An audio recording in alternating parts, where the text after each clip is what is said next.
Harusnya diarahkan kita untuk bagaimana menikmati bulan Ramadan itu dengan syahdu. Saya sudah diskusikan ini dengan wakil ketua MPU, baik ada mimbarnya macam tidak. Saya tanyakan ke beliau, kenapa tidak kita tekan dan kita dorong agar Masjid Raya Baitur Rahman kumandangkan azan Isya khusus bulan Ramadan pada jam 9. Itu MPU Aceh, bukan MPU Cekeung. Apa jawaban wakil ketua MPU ini? Dan yang paling penting, sahabat Perkusi Aceh, 10% dari hasil penjualan kaos dakwah ini akan kita bagikan kepada sahabat-sahabat kita yang kurang mampu di luar sana. Ilmu tanyo benar, amai tanyo benar, kure tanyo benar, ngak selamat dunia akhirat. Bismillahirrahmanirrahim. Assalamualaikum warahmatullahi wabarakatuh. Alhamdulillahi wahdah, sadaqa wa'dah, wa nasara abdahu wa a'azza jundahu wa hazama al-ahzaba wahdah. Asyhadu an la ilaha illallah wahdahu la syarika lah, wa asyhadu anna sayyidana wa nabiyyana Muhammadan abduhu wa rasuluhu la nabiyya ba'dah. Wa ba'du. Hadirin dan hadirat jamaah salat maghrib, salat isya dan pengajian yang dimuliakan Allah.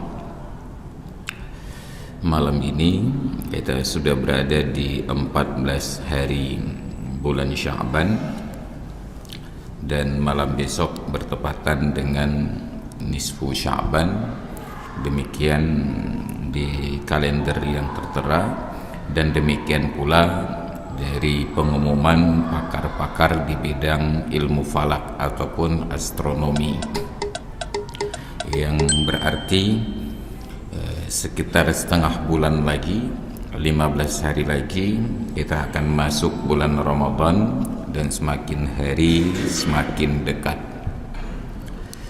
Sesuai dengan keadaan itu pula, maka dari pertemuan yang lalu kita beralih topik kajian ke pembahasan yang terkait problematika Ramadan dan puasa. Pertemuan yang lalu kita nyatakan bahwa bulan Ramadan adalah kompensasi dari Allah Ta'ala untuk umat Rasulullah yang hidup di akhir zaman, disebabkan usia harapan hidup yang semakin singkat, berkisar antara 60 sampai dengan 70 tahun, maka diberikanlah bonus bulan Ramadan yang di dalamnya terdapat door prize, terdapat lailatun khairun min alfi syahrin, satu malam yang lebih baik daripada 1000 bulan. Sayangnya momentum Lailatul Qadar yang istimewa tersebut menjadi luput dari perhatian umat, dari perhatian warga masyarakat, karena tidak ada kebijakan dari pemerintah, khususnya di daerah, yang mendukung warga masyarakat untuk mendapatkan ibadah di malam Lailatul Qadar. Yang kita kritisi dalam hal ini adalah ketika malam-malam Ramadan itu berubah dari suasana ceria menjadi suasana bermuram durja, dari keadaan yang bahagia menjadi terkesan seolah-olah sedang berduka cita. Malam-malam biasa seperti sekarang, Banda Aceh itu semarak, Prada itu semarak, pertokoan terbuka, aktivitas masyarakat berjalan. Begitu datang malam pertama Ramadan, berubah suasana menjadi mencekam atau cemekam barangkali. Pertokoan tutup, aktivitas masyarakat terhenti. Kenapa? Ingin menanti momentum sholat isya dan sholat tarawih. Bagus, tetapi yang diinginkan adalah segera selesai untuk kembali ke aktivitas semula. Keluar dari masjid, kembali ke warung kopi, ceria lagi setelahnya. Hal-hal seperti inilah yang ketika Ramadan malam-malamnya berlalu, Seharusnya Lailatul Qadar, momentum yang dinanti itu pada sekitar tengah-tengah malam. Justru kita beribadah di awal malam dan berleha-leha di tengah malam, antara duduk nongkrong di warung kopi, ataupun i'tikaf di depan televisi, ataupun sedang tidur menikmati mimpi. Jadi tidak ada arahan dan prioritas bagaimana momen-momen istijabah dan mustajabah tersebut bisa diisi dengan nuansa-nuansa ibadah. Kalaulah pemerintah ini bijak, sungguh akan keluarkan sebuah seruan bersama yang baik. Selama ini ada juga seruan bersama, tapi seruan yang kalau bahasa keren sekarang disebut anfaedah. Kenapa? Seruannya itu lengkap, mulai dari gubernur, ketua DPRA, Pangdam, Kapolda, Kajati, sampai ketua MPU. Ada restu dari MPU-nya agar selama bulan Ramadan tidak ada aktivitas kegiatan masyarakat dari mulai sholat isya sampai dengan selesai sholat tarawih. Kita berpikir seolah-olah ajakan itu luar biasa, lalu kita terprovokasi karena ada pihak-pihak luar yang memuji suasana Ramadan di Aceh itu sangat indah karena mendukung untuk ibadah. Malam-malamnya itu semua masjid penuh karena tidak ada tempat beraktivitas. Mereka hanya sedatang sekali dua kali, dan mereka yang datang kemari dalam keadaan siap untuk menikmati. Kita lupa bahwa untuk kenikmatan yang seperti itu, dalam tanda kutip, perlu pengorbanan dari orang Aceh yang luar biasa. Apa pengorbanannya? Keceriaan malam bulan Ramadan hilang, dan yang kedua, orang-orang yang beraktivitas mencari nafkah untuk diri dan keluarganya terhalang. Kenapa? Tidak boleh bertransaksi, tidak boleh berjalan kegiatan ekonomi, semuanya fokus beribadah. Terlihat keren, masjid-masjidnya penuh. Cuma kalau diperiksa lebih detail dan teliti, akan kita dapati bahwa penuhnya masjid-masjid dan menasah dengan orang-orang yang hadir sholat isya tarawih berjamaah, besar kemungkinan sebahagian besar dari mereka datang bukan karena ingin menghadiri ibadah, tetapi lebih karena tidak ada pilihan kecuali datang ke masjid. Duduk di rumah dimaki-maki oleh orang tua, kalau yang sudah jadi orang tua dimaki-maki oleh istri, nongkrong di warung kopi tutup semua, yang ada orang beraktivitas hanya di masjid saja. Datanglah ke masjid. Saya jadi ragu, jangan-jangan iman orang luar Aceh jauh lebih kuat dan ketat daripada iman orang di Aceh. Karena di Aceh untuk ibadah malam sholat tarawih perlu diproteksi dengan peraturan pemerintah. Tidak boleh ada tempat usaha dan warung kopi khususnya yang terbuka. Sedangkan tetangga terdekat kita, Sumatera Utara, tidak ada peraturan tersebut.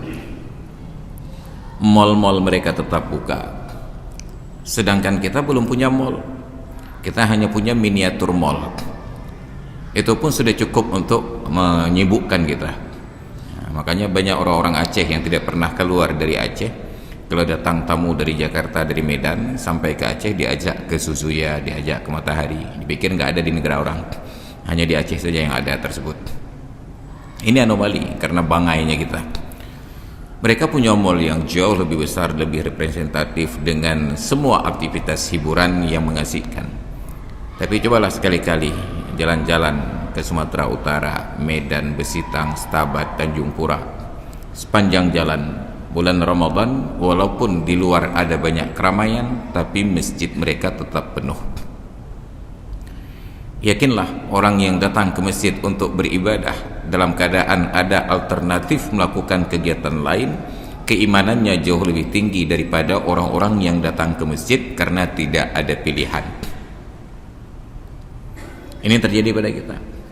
Maka kembali ke diskusi tentang lembaga keuangan syariah. Kanun LKS itu tidak ada pasal untuk mengusir bank konvensional keluar dari Aceh. Isinya itu adalah tentang pengarus utamaan transaksi keuangan kepada bank-bank yang beroperasi secara syariah. Kenapa?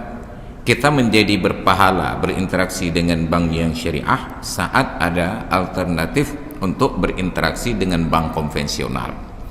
Tapi ketika yang konvensional diusir semua, apa yang terjadi? Kita yang bertransaksi dengan bank syariah itu menjadi nihil pahala. Kenapa? Karena tidak ada pilihan yang menggoda untuk melakukan yang lainnya. Sama seperti kita yang di masjid, duduk kita i'tikaf di masjid ini hanya pahala i'tikaf. Tidak ada pahala karena menahan syahwat untuk tidak berbuat maksiat.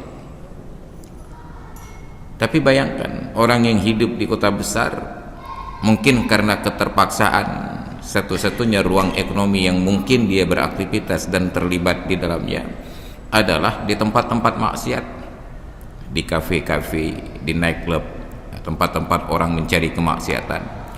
Di tengah suasana maksiat, orang bebas minum arak, bebas berbuat zina, dia tahan dirinya untuk tidak minum arak dan tidak berbuat zina. Keimanan mereka inilah yang teruji dan terbukti. Makanya dulu ketika Khalifah Harun ar-Rasyid berkuasa, beliau itu seorang khalifah yang sangat mengagung-agungkan ilmu dan para ulama. Pintu istana beliau terbuka bebas untuk setiap orang yang berilmu. Silakan masuk istana dan nikmati fasilitasnya. Mau tidur-tiduran, menginap, bermalam, makan, minum, bebas. Hanya untuk orang-orang yang berilmu. Sampai suatu hari ada seorang yang baru alim, turun dari gunung kalau bahasa persilatan. Dia paham hadis Nabi yang menyatakan al-jihadul akbar qaulul haq inda sultanin jair. Perjuangan yang paling besar itu adalah menyampaikan kebenaran di hadapan para penguasa yang zalim, semena-mena. Apa yang dia lakukan? Dia langsung praktekkan ilmunya. Dia datang ke istana Harun ar-Rasyid, lalu dia gugat Harun ar-Rasyid. Anda ini sibuk dalam kemaksiatan, menggunakan harta rakyat untuk berfoya-foya dan segala tuduhan yang keji-keji. Harun ar-Rasyid sebagai khalifah, beliau sudah sangat terlatih sikap dan mentalnya menghadapi kondisi-kondisi begini. Dengan tenangnya beliau sikapi sampai ustadz ini habis materi untuk didakwahkan. Bertanyalah beliau, Tuan Guru, apakah Anda sebagai seorang alim lebih baik daripada Musa dan Harun, ataukah mereka lebih baik daripada Anda? Terkejut, terhenyak ustadz ini menjawab, tentulah Musa dan Harun lebih baik daripada saya. Ditanya, kenapa? Kata orang alim ini, karena mereka adalah nabi yang terpelihara dari silap dan dosa, sedangkan saya hanya manusia biasa. Diajukan pertanyaan berikutnya, lalu apakah saya lebih baik dari Fir'aun ataukah Fir'aun lebih baik daripada saya? Dijawab oleh ustadz ini, tentulah Anda lebih baik daripada Fir'aun. Gitu ya. Kenapa? Karena Fir'aun bukan hanya kafir tapi mengaku-ngaku diri sebagai Tuhan, sedangkan Anda tetap sebagai seorang hamba yang Islam dan beriman. Barulah dari posisi duduk bertopang, Khalifah Harun ar-Rasyid duduk sigap. Maka beliau tegur ustadz ini, Tuan Guru, Nabi Musa dan Harun yang jauh lebih baik daripada Anda, ketika Allah perintahkan datang berdakwah kepada Fir'aun yang lebih buruk daripada saya, tetap Allah Ta'ala ingatkan, wa qula lahu qawlan layyinan, berbicaralah kalian berdua dengan Fir'aun dengan bahasa yang lemah lembut. Lalu kenapa Anda yang tidak lebih baik daripada Musa datang kepada saya yang tidak lebih buruk daripada Fir'aun berbicara kasar? Maka terdiamlah ustadz ini. Kenapa? Hanya mengambil kesimpulan di permukaan. Nah, baru dijamu. Lalu ketika suasana sudah mulai ramah, bertanyalah orang alim ini, Bagaimana Anda bisa khusyuk salat di tengah hingar-bingar hiburan dan semua aktivitas ini? Anda harusnya mencari ruangan untuk hening agar bisa beribadah dengan khusyuk. Sambil tersenyum, Harun Ar-Rasyid katakan, kalau khusyuk itu yang Anda pahami, maka saya tantang Anda untuk kita kerjakan salat 2 rakaat agar kita melihat siapa di antara kita berdua yang lebih khusyuk. Diterima tantangan oleh ustaz tersebut. Mereka berwudu dan salat 2 rakaat. Ketika Harun Ar-Rasyid sudah selesai salam, ustaz ini masih berulang-ulang. Begitu salam, dia katakan, bagaimana Anda bisa khusyuk di tengah hingar-bingar ini? Apa jawaban Harun Ar-Rasyid? Saya sebelum lahir memang sudah dalam suasana seperti ini. Saya masih dalam perut ibu saya sudah mendengar keributan dan kebisingan ini. Saya diajarkan sholat oleh guru saya dalam suasana yang seperti ini. Maka gangguan-gangguan ini tidak lagi terasa mengganggu bagi saya. Sedangkan Anda hidup dalam suasana yang hening dan tenang, maka gangguan kecil ini sudah cukup untuk memberikan intervensi pada ibadah dan khusyuknya Anda. Ini kondisi kita sekarang. Kalau kita terlihat rajin beribadah karena tidak ada tantangan untuk maksiat. Bayangkan, orang Sumatera Utara bebas aktivitas siang hari, boleh jualan makanan, warung nasi, semuanya buka, boleh makan, boleh minum, boleh merokok secara bebas. Tapi yang berpuasa tetap melanjutkan puasanya. Kita di Aceh dilarang buka warung nasi, dilarang makan dan minum di tempat terbuka, dilarang merokok, tapi yang ingin berbuka tetap berbuka. Tahu saja mereka di mana warung yang buka siang hari. Itu keimanan kita, keimanan yang terproteksi. Maka harusnya kita berharap, bukan seharusnya, kita memang sudah berharap, harusnya para pemimpin kita mengarahkan himbauan dan seruan tersebut kepada sesuatu yang produktif untuk mendukung syariat. Dan sudah sangat lama kita berharap. Dan saya sampaikan, saya narasikan langsung di hadapan para pemimpin tersebut. Tentu tidak seperti bahasa ustadz yang turun gunung tadi, dengan bahasa yang bijak. Kenapa tidak bulan Ramadan azan Isya kita geser ke jam 9, agar sebelum jam 9 itu yang mau buka puasa, mau lanjut nongkrong di warung kopi, mau mencari rezeki, silahkan. Jam 9 azan Isya kita hadir ke masjid sholat Isya berjamaah. Kalaupun dilanjutkan dengan sholat tarawih, tarawihnya sudah tenang karena mumangnya sudah hilang. Sebab orang Aceh ngopi ngan bek pungo katanya. Ini bayangkan, bulan Ramadan itu sejak dari sahur jam 4 belum ngopi. Ada yang ngopi, tapi ngopinya di rumah. Dan orang Aceh kalau ngopi di rumah tidak sah karena tidak berbayar. Walaupun di warung belum tentu bayar, ada yang bayar yang lain. Tapi enak karena ada yang membayar. Sebab kata orang tua di Aceh, menyokapri ada gambi mengana. Menyokadrau ada tumpuk lah. Ada kasihkan tersendiri ngobrol dengan kawan-kawan, bersilaturahmi. Kita persepsikan ke arah yang positif, terjadi diskusi, dialog, komunikasi. Nanti terangkatlah isu-isu yang perlu dibincangkan. Selesai jam 9 azan Isya, yang datang ke masjid yang penting sholat Isyanya berjamaah. Masalah mereka ada tarawih tidak ada tarawih tidak menjadi tanggung jawab siapapun, karena bahkan pemerintah pun tidak berdosa. Pemerintah Aceh, gubernur, pangdam, kapolda, kajati, ketua DPRA tidak berdosa apabila di seluruh Aceh tidak ada seorang pun warga yang sholat tarawih. Mereka tidak akan berdosa. Tapi mereka pasti akan berdosa apabila di bulan Ramadan tidak ada yang sholat Isya berjamaah. Bukan tidak sholat Isya berjamaah, tidak ada yang sholat Isya berjamaah. Sementara ada banyak orang yang selama ini disiplin sholat Isya berjamaah karena satu dan lain hal, kelelahan di waktu siang mencari nafkah, bekerja dan lain sebagainya, mengantuk di waktu malam. Mereka sanggup sholat Isya berjamaah, cuma tidak sanggup melanjutkan sholat tarawih. Mereka kalkulasi, kalau saya datang ke masjid sholat Isya berjamaah, tidak berani untuk keluar sebelum selesai sholat tarawih.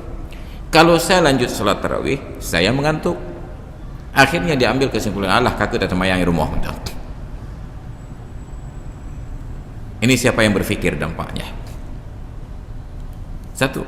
Yang kedua, ketika azan Isya jam 8 bulan Ramadan, malam Sabtu yang lalu, saya bersilaturahmi ke seorang dokter untuk pengobatan. Makanya agak sulit berbicara hari ini sebab tumbuh sariawan. Sariawan itu bahasa Indonesia, bahasa Inggrisnya kayap. Di ujung lidah, di pertengahan lidah dan di bawah lidah. Di jamak takdim, tiga leher je. Saya tanya ke beliau, Pak, ni kenapa sariawan?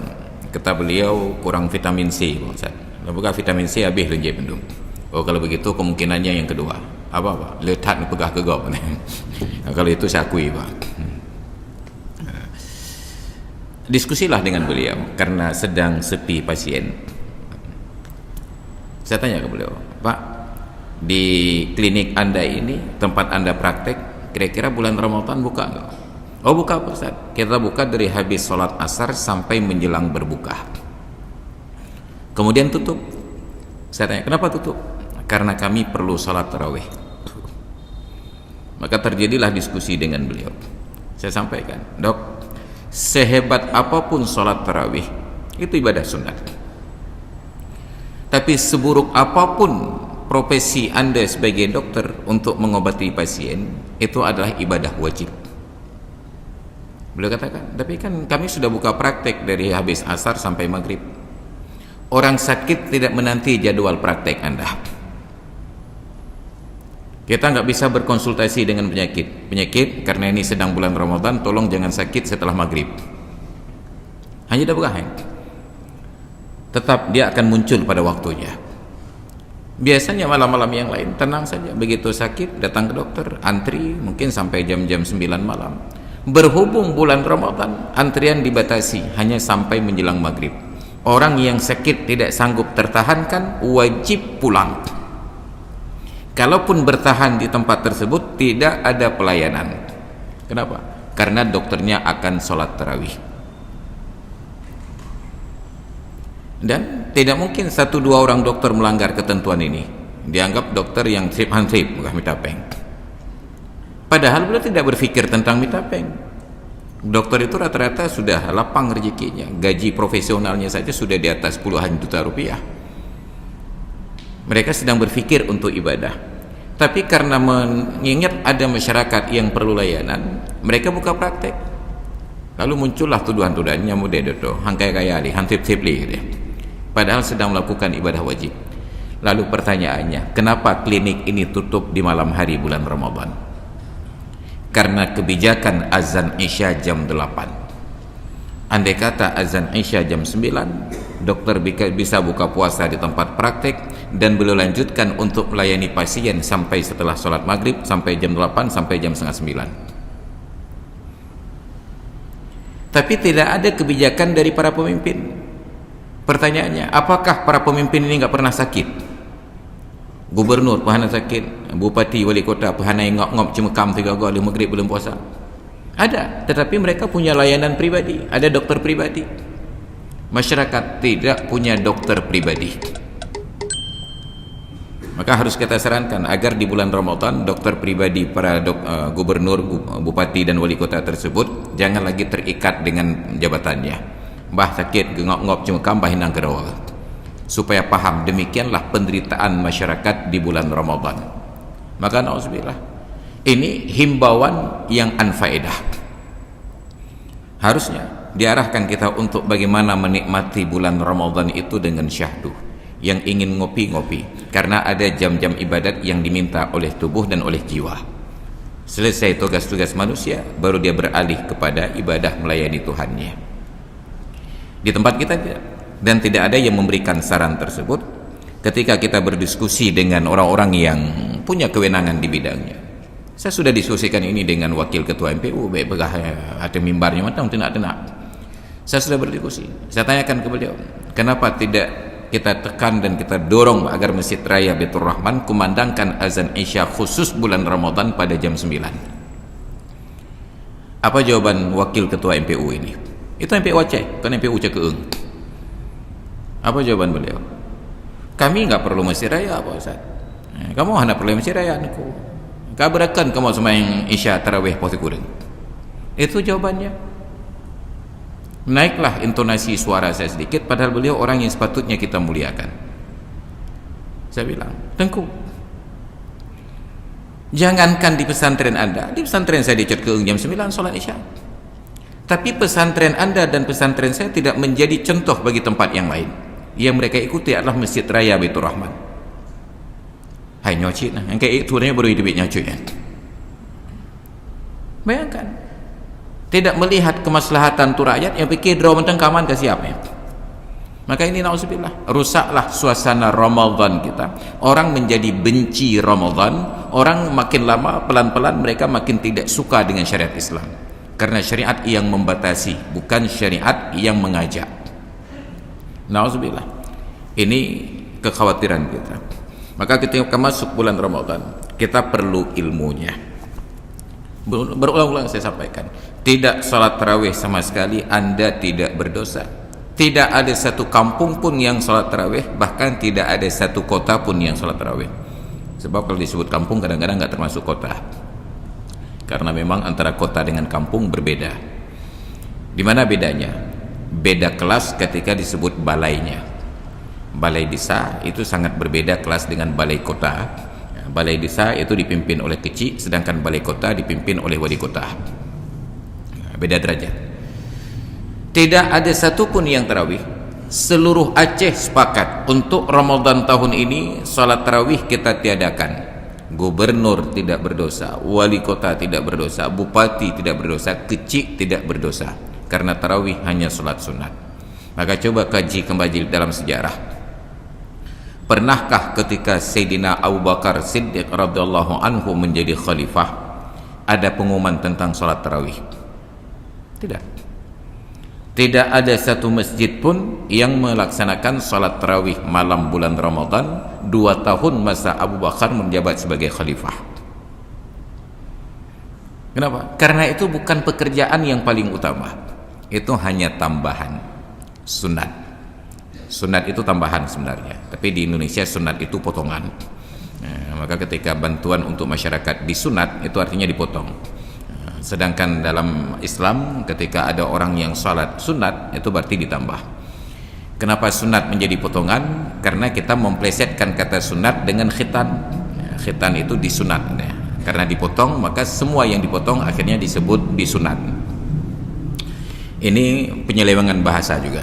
Jadi akhirnya hal-hal yang sunat kita anggaplah pengurangan. Gak ada di masa Abu Bakar. Yang ada hanya sholat Isya berjamaah. Dan yang kedua, di zaman Sayyidina Umar, beliau tidak promosikan sholat malam. Beliau hanya menertibkan sholat malam. Maka tidak ada spanduk di masjid-masjid, mari kita ramaikan sholat malam bulan Ramadan tahun ini di masjid Pulan, mari kita i'tikaf qiyamul lail di masjid Pulan. Ini bid'ah semua ini. Beliau hanya memfasilitasi yang sudah ada di masjid, mohon salatnya tertib, dipimpin oleh seorang imam. Yang tidak ke masjid gak ada masalah. Tapi kan gak salat Isya. Tidak, mereka sudah selesai salat Isya berjamaah dipimpin oleh khalifah dan pulang ke rumah. Maka perkara yang ketiga, Sayyidina Umar sepanjang hidupnya tidak pernah tercatat dalam sejarah menjadi makmum salat tarawih, apalagi menjadi imam salat tarawih. Kenapa? Karena sebagai khalifah yang alim, beliau tahu ibadahnya pemimpin bukanlah salat sunat. Bahkan untuk yang lebih sederhana dan durasi waktu lebih singkat, beliau katakan, laulal khilafatu la azintu. Kalaulah bukan karena jabatan khalifah, saya memilih untuk menjadi muazzin, kumandangkan azan saja. Tapi tidak pernah Sayyidina Umar menjadi muazzin sepanjang 12 tahun beliau menjabat khalifah. Kenapa? Karena beliau tahu khalifah yang soleh, pemimpin yang soleh, bukan pemimpin yang kumandangkan azan di masjid. Kalau ingin jadi muazzin, jangan jadi khalifah. Sedangkan kita terbalik. Kalau melihat ada wali kota kumandangkan azan, oh masalahlah wali kota. Dulu ada bupati kumandangkan azan, keluar beritanya di media online. Bupati yang kumandangkan azan itu terkenal sebagai bupati yang soleh. Ini bukan kesalehan, ini kesalahan. Kenapa? Soleh itu bekerja sesuai dengan tugas pokok dan fungsi. Maka ibadahnya pemimpin bukan solat sunat, bukan puasa sunat, bukan kumandangkan azan. Profesional lah, muazzin yang kumandangkan azan. Maka di masa Rasulullah azan itu nggak boleh suka-suka. Hanya ada Bilal bin Rabah dengan Abdullah bin Ummi Maktum yang kumandangkan azan. Padahal demikian banyak para sahabat, kenapa tidak begitu tiba waktunya azan? Kalau bukan orang yang ditugaskan, tidak boleh sampai diperintahkan. Sedangkan kita suka-suka, asal sudah masuk waktu merepah-repah mik, bahke maunya teruk wali kota dia maju dia. Ini kesalahan. Maka ibadah pemimpin adalah mengurus masyarakat. Hanya Sayyidina Umar tidak tercatat dalam sejarah menjadi makmum salat tarawih, apalagi menjadi imam. Beliau tugaskan 3 orang untuk menjadi imam, 2 untuk laki-laki, 1 untuk perempuan. Yang untuk laki-laki ada Ubay bin Ka'ab dan ada Tamim Ad-Dari. Yang untuk perempuan hanya seorang, Abdurrahman bin Abi Hasmah. Ini bulan Ramadan. Maka jangan pernah berpikir bahwa untuk fokus ibadah di bulan Ramadan tinggalkan aktivitas. Pegawai mengambil cuti bulan Ramadan. Kenapa? Mau fokus ibadah. Lupa bahwa melayani masyarakat, melayani warga atas profesi dan tugasnya itu juga ibadah. Yang penting diniatkan karena Allah, bukan karena gaji. Pedagang tutup toko karena mau fokus ibadah. Dia lupa bahwa pada usaha dagangnya tergantung rezeki orang lain. Rezeki siapa? Karyawannya. Saya punya toko, karena 11 bulan cari nafkah sudah lebih dari cukup untuk naik haji 10 kali. Saya ambil kesimpulan, Ramadan ini saya tutup toko karena fokus mau ibadah. Saya bisa fokus ibadah, saya berangkat umrah. Pertanyaannya, karyawan saya yang beberapa orang tersebut akan kerja di mana sepanjang bulan Ramadan untuk mendapatkan rezeki? Padahal di depan mata akan ada hari raya. Dia perlu baju baru untuk istri dan anak-anaknya. Dia perlu makanan hari raya. Dia perlu biaya mudik. Justru di bulan Ramadan saat biaya meningkat, tempat usahanya tutup karena pimpinannya mau ibadah. Mau ibadah ya? Oh enggak apa-apa Pak Ustaz, karena karyawan-karyawan saya itu sudah saya berikan gaji berikut dengan THR dan mereka enggak perlu kerja. Mereka enggak perlu kerja, gaji saya berikan, THR saya berikan. Oke, Anda bisa berhenti kerja karena penghasilan memadai. Karyawan dan staf Anda bisa berhenti kerja karena THR dan gaji sudah diberikan. Tapi pertanyaannya, bukankah tukang becak transporter yang ngetem di depan toko Anda berharap rezeki dari orang-orang yang berbelanja? Ada yang beli televisi nggak bisa bawa pulang, pesan becak. Ada yang beli barang besar, kulkas dan lain sebagainya, nggak muat becak, pesan mobil pickup. Mereka berharap rezeki dari orang yang berbelanja di depan toko Anda. Lalu toko itu tutup. Nyan ho kejak long. Ucap ke? Maka kita pertanyakan, kampus Darussalam, ada UIN, ada USK.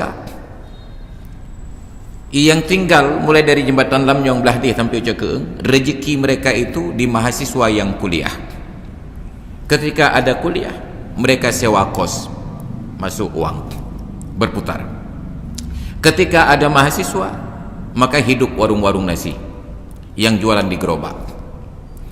Ketika ada kuliah, orang-orang yang berilmu yang bukan PNS, ASN, yang bukan honorer dan bukan kontrak, mereka dapatkan jam mengajar dari dosen-dosen tertentu, mereka dapatkan upah. Libur bulan Ramadan, sepi kampus Darussalam. Grab, Gojek, GoFood, warung yang mekat aki limong nyampak minta rezeki. Alaysa fikum rajulun rasyid? Apa enggak ada yang waras lagi pemimpin di negeri ini? Lalu kita dalihkan libur Ramadan itu atas nama syariat Islam. Bahagian mana dari syariat ini yang mengajarkan kita libur di bulan Ramadan? Itu nyok tu. Harusnya kalau libur, mulai dari presiden sampai kecil libur. Kenapa? Bulan Ramadan. Begitu jak kantor kecil, apa kecilnya libur Ustaz dengan Ramadan. Wah. Kenapa tidak ada yang waras lagi di negeri ini? Bayangkan penderitaan saudara-saudara kita yang ekonominya bergantung pada mahasiswa yang kuliah. Oh, konjit terpegat persiapan Ustaz. Itu dalam kondisi normal, tapi ada hal-hal yang tidak normal. Makanya ketika saya berfikir demikian sebagai wali kota Cekeung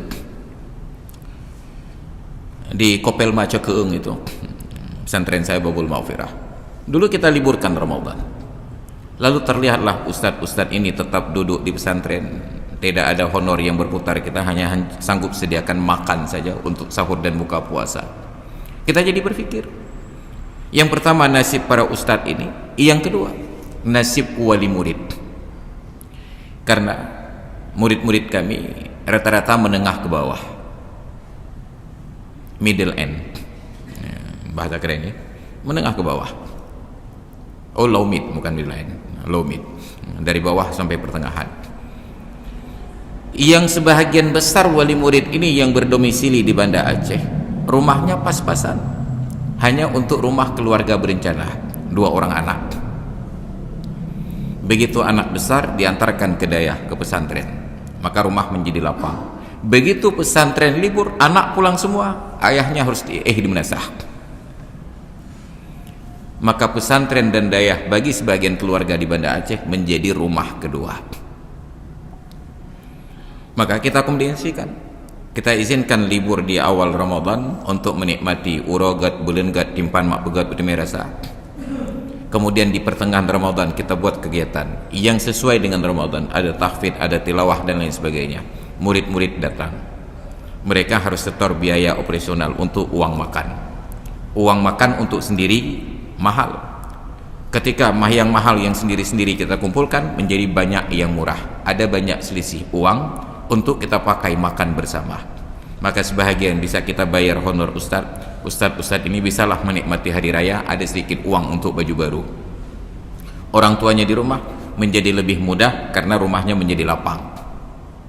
Kita kombinasikan, ingat kepada nasib rakyat kecil. Maka kalau hanya sekedar berpikir untuk diri sendiri, tutup pesantren, nggak perlu lagi kita berpikir tapajuh kerau tak kerau. Harusnya pemikiran yang sama ada di benak para pemimpin yang lebih besar, gubernur, wali kota, rektor di Unsyah, di OSK, di UIN, bahwa ketika meliburkan kuliah, mulai dari sebahagian dosen yang dapat jam honor mengajar tidak dapat lagi sumber rezeki, mereka harus banting tulang, tiba-tiba tarik RBT, tarik becak, ternyata penumpang yang diantar adalah mahasiswanya. Ada fikir teogo ya. Hilang kehormatan beliau sebagai dosen selama ini, datang dengan berwibawa, pakaian rapi, pakai dasi, nenteng map, tiba-tiba pakai baju dengan seragam Grab, Gojek untuk ikut. Dan yang pesan layanan mereka adalah murid dan mahasiswanya. Kenapa kita tidak lanjutkan pendidikan di bulan Ramadan? Baru nanti menjelang hari raya kita libur pulang sama-sama menikmatinya. Na'udzubillah. Alaysa fikum rajulun rasyid. Apakah enggak ada yang waras lagi di negeri ini? Hanya berpikir tentang dirinya sudah selesai, oke, selesai. Na'udzubillah. Dan yang ketiga, ketika libur kuliah dan pendidikan, yang biasanya murid dan mahasiswa datang ke kuliah menjadi interaksi ilmu, guru dan dosen datang ke kampus menjadi interaksi ilmu, dan itu menjadi ibadah. Man salaka tariqan yaltamisu fihi ilman sahhalallahu lahu bihi tariqan ilal jannah. Barang siapa yang menempuh suatu perjalanan untuk mengkaji suatu ilmu, niscaya Allah mudahkan baginya dengan sebab perjalanannya itu jalan untuk menuju surga. Tiba-tiba libur. Yang murid-murid tidur sepanjang hari, kalaupun bangun hanya main game. Yang dosen-dosen juga tidur sepanjang hari, kalaupun bangun hanya untuk main chip. Kenapa tidur? Naumus shaim ibadah. Tidurnya orang puasa adalah ibadah. Makanya kita begadang sepanjang malam untuk beribadah di waktu siang. Hai pekan sepi dah kampung berada, tengah ibadah. Ibadah pun dengut. Nauzubillah. Alaysa fikum rajulun rasyid? Apakah enggak ada yang waras lagi? Biarlah tetap berjalan pendidikan. Oh, bahwa kita semangat ingin libur, liburkan saja, tapi jangan atas namakan syariat, karena syariat berlepas diri dari libur-libur ini. Syariat inginkan kehidupan kita bermanfaat. Kalaupun ada manfaat libur, ada yang lebih bermanfaat daripada sekedar libur, dan libur itu pun hanya enak sehari dua hari. Orang yang sangat kaya pun yang libur seumur hidupnya, mereka tidak nyaman, mereka mencari tantangan. Makanya orang-orang kaya tersebut mulai dari mencari gelombang-gelombang yang besar untuk mencari maut, sampai dengan mencari tebing-tebing yang terjal. Kenapa? Tidak enak libur, nggak ada tantangan. Di kantor nggak ada yang marahi, hanya tinggal dengan gelombang yang tidak peduli. Nauzubillah. Hidup kita perlu hal-hal yang lebih bermanfaat. Maka kita berharap pesan-pesan ini tersampaikan kepada para pemimpin, tersampaikan kepada guru-guru kita para ulama yang sudah terlalu nyaman dalam status quo. Alah kemunan laju. Tidak boleh. Dakwah itu harus menawarkan alternatif yang lebih baik. Wal takum minkum ummatun yad'una ilal khairi. Hendaklah ada di kalangan kalian satu golongan umat yang mereka ini mengajak kemana? Ilal khairi, kepada sesuatu yang lebih baik. Bukan berarti yang selama ini tidak baik, sudah baik. Pertanyaannya, adakah yang lebih baik? Ada. Kalau masih ada, ajak kepada sesuatu yang lebih baik. Maka berdakwah itu menawarkan gagasan, bukan hanya mempertahankan yang sudah ada. Karena untuk mempertahankan yang ada, itu tugasnya MAA. Maka disebutlah adat isti'adat. Adat kebiasaan. Isti'adat dituntut untuk kembali menjadi kebiasaan. Sedangkan dakwah bukan menuntut untuk sesuai dengan standar. Selalu bertanya, adakah yang lebih baik? Makanya para sahabat asal bertemu dengan Nabi, mereka bertanya, adakah yang lebih baik? Kalau cari nafkah, mereka bertanya, ayyul kasbi afdal? Mencari nafkah bagaimana yang paling utama? Mereka beribadah, mereka bertanya, ayyul amali afdal? Ayyu amalin khairun? Ketika mereka menjadi muslim, mereka bertanya, ayyul islami khairun? Islam seperti apa yang lebih baik? La yashba'al mu'minu min khairin hatta yakuna muntahahu al jannah. Seorang mukmin tidak akan merasa puas dari nilai-nilai kebaikan sampai dia berakhir masuk ke dalam surga. Maka hadirin sekalian yang dirahmati Allah, jadikan tema dan topik ini sebagai diskusi-diskusi kita agar banyak orang yang tercerahkan. Kita tidak mengklaim ini sebagai sebuah kebenaran, tetapi kita hanya menawarkan sebuah gagasan. Diterima, tumbuh menjadi diskusi umum, ada tekanan untuk pemerintah. Kami ingin ibadah yang lebih baik sesuai dengan gagasan ini. Oh ternyata tidak baik, ayo digugat kembali. Kita diskusikan ulang, apa yang lebih baik. Supaya kehidupan beragama semakin hari semakin mengasihkan, bukan semakin memuakkan. Hadirin sekalian yang dirahmati Allah, karena waktu pula kita padakan kajian kita sampai di sini.